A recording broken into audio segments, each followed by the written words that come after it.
le but de cette vidéo est de vous présenter AXA React OIDC, surtout la démo, pour vous introduire un peu le fonctionnement. Donc ici, on est sur une single page application, on est sur la page principale et il y a un bouton pour s'authentifier. Une fois qu'on sera authentifié, on arrivera sur cette page où les composants n'apparaîtront que si on est authentifié. Alors je vais commencer la phase d'authentification. Je vais rentrer mes informations d'identification, ça c'est important. Hop. Et maintenant, j'arrive sur ma page profil et je suis bien authentifié. Je récupère des informations et je vous expliquerai après ce qu'il en est. Ici, j'ai récupéré, lorsque je me suis authentifié, des informations très importantes. Il y a 3 jetons qu'on a récupérés qui sont importants. L'ID token qui va contenir les informations à propos de l'identification. L'Access Token qui est un jeton qui va être envoyé à chaque fois à votre API qui va vous permettre de prouver que vous êtes authentifié. Et le Refresh Token qui est un token qui circule beaucoup moins, que vous enverrez à votre serveur OpenID Connect pour récupérer un nouveau jeu de clés à jour. Si on prend par exemple l'Access Token, ici, c'est pas tout le temps, mais ça peut être un JWT. Du coup, ici la partie qui nous intéresse, c'est la partie Payload. Vous pouvez retrouver des informations standardisées, par exemple l'email, le nom, ainsi que des informations très importantes. Vous entendrez souvent parler de scope et ici d'audience. Si je reviens sur ma petite page, on va avoir ici des informations sur l'Access Token. Donc on va retrouver ici le payload. Alors ici, c'est écrit que l'Access Token n'est pas accessible du client. Pourquoi? C'est parce que la librairie utilise un service worker qui va catcher les informations et il va les rendre inaccessibles du client JavaScript, ce qui a protégé des attaques XSS. Ici, on va retrouver notre ID token, où on va retrouver les informations qu'il y a dedans. Et ici, des informations qui proviennent du serveur OIDC, donc c'est une route API REST spécifique qui permet de récupérer des informations complémentaires. Cette page-là va réaliser ce même appel là sur les informations complémentaires, mais on l'a fait en manuel.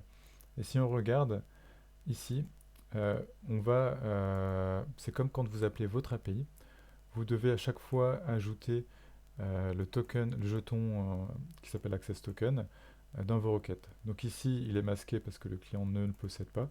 Le service worker l'injecte.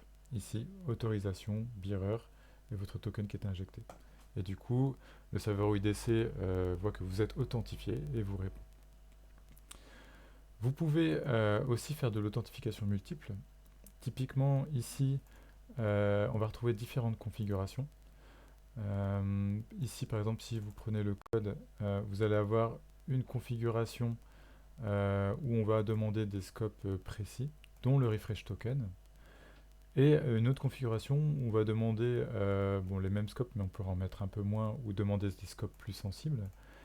Et on ne va pas demander le refresh token, ce qui fait que on pourrait demander un scope plus sensible, par exemple pour faire un transfert d'argent, et ne pas demander le refresh token, c'est qui sécurise encore plus les choses. Donc par exemple, je peux me connecter à cette nouvelle configuration, donc je vais être authentifié.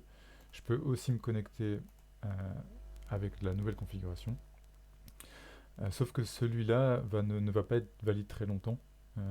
Voilà, donc là, la configuration 2 est expirée, je ne peux plus faire mes actions. Par contre, la 1 est toujours authentifiée. Voilà, je suis toujours authentifié ici. Je peux aussi revenir sur ma page. Ici, je suis toujours authentifié avec la première configuration. Finalement, je peux me log out ici.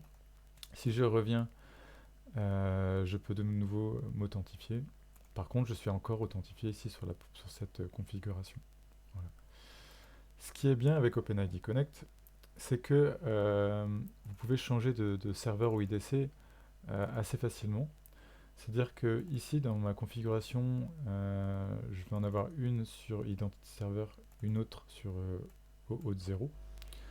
Je vais sur ma home page, enfin dans ma configuration principale, faire un changement ici de fournisseur. J'ai juste changé la configuration. Du coup, je vais revenir sur mon application là ici qui est lanceur local et je vais pouvoir m'authentifier. Ah, du coup là, il n'a pas pris en compte le changement, j'ai pas dû sauvegarder. Hop, CTRL S. Alors voilà, ici, normalement, ça a dû se mettre à jour. Je vais m'authentifier avec Apple.js, voilà, sans aucune modification de code. Voilà, donc maintenant, je suis bien authentifié à App.js. Ici, l'Access Token n'est pas un JWT, donc il n'y a pas d'informations dedans, mais on va retrouver l'ID Token et les informations qu'on peut récupérer via l'API REST. Voilà, c'est tout, je vous remercie pour cette introduction.